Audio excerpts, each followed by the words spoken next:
শুভ রথযাত্রা আপনাদের সবাইকে। কালকে আমি খাজা বানানোর ভিডিও আপনাদের দিয়েছিলাম এবং বলেছিলাম যে আমার বাড়িতে জগন্নাথ দেবের পুজো হয়। আর এই যে আমার ছোট্ট রথ, এই রথটার বয়স হচ্ছে প্রায় 7 বছর। আমি রথটা চেঞ্জ করি না, কেন জানি না, আমার খুব ভালো লাগে, তাই আমি এই রথেই। আর জগন্নাথ বাবু মনে হয় খুব পছন্দ করে রথটা, তো এই রথই আমাদের 7 বছর ধরে চলছে। আর এই যে পেছনে দেখতে পাচ্ছেন নিশ্চয়ই যে বাঁশ রয়েছে এবং খড় রয়েছে, এইখানেই আমার আজকে খুঁটি পুজো হয়। কারণ এরপরে এইটা দিয়েই আর কি মায়ের মূর্তি গড়া হবে, আমার বাড়িতে দুর্গা পুজো হয়, তো আজকে সেই খুঁটি পুজো হয়। আর এই যে জগন্নাথ দেব, সুভদ্রা, মা সুভদ্রা, বলভদ্র সবাই সেজে বসে পড়েছে। আর সামনে হচ্ছে এই যে প্রভুর ভোগ, যতটা পেরেছি, যেভাবে পেরেছি আমরা চেষ্টা করেছি। এই যে প্রভুর ভোগে রয়েছে এখানে বাসন্তী পোলাও, লুচি, আর এই যে সেই খাজা, যেটা কিনা কালকে আমরা সবাই বানাচ্ছিলাম।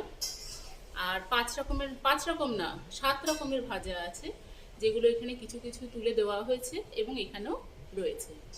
আর তার সাথে এখানে রয়েছে শাক ভাজা, যেটা জগন্নাথ দেবের ভোগে দিতেই হয়।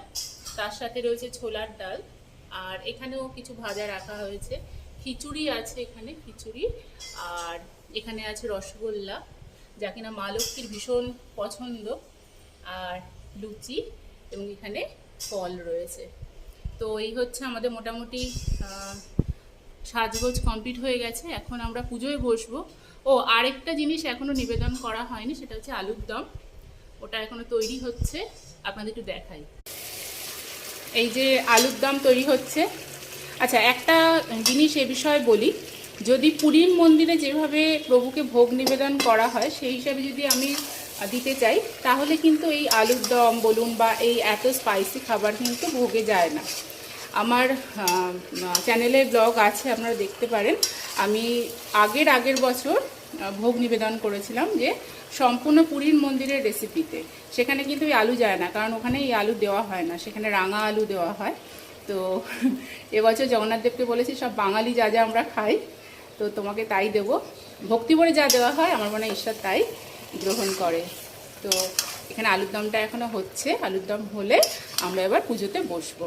আর এই যে আমার মা লক্ষ্মী, আজকে তো বৃহস্পতিবারও, তো মায়ের এই যে ঘট পাতা হয়েছে। আর এখানেও আমি সব ঠাকুরকে একটু ভোগ নিবেদন করেছি। এখানে হচ্ছে আমার মা দুর্গা, এটা সারা বছরই এখানে থাকে মায়ের মূর্তি। আর সব ঠাকুরই রয়েছে, গোপালরা রয়েছে।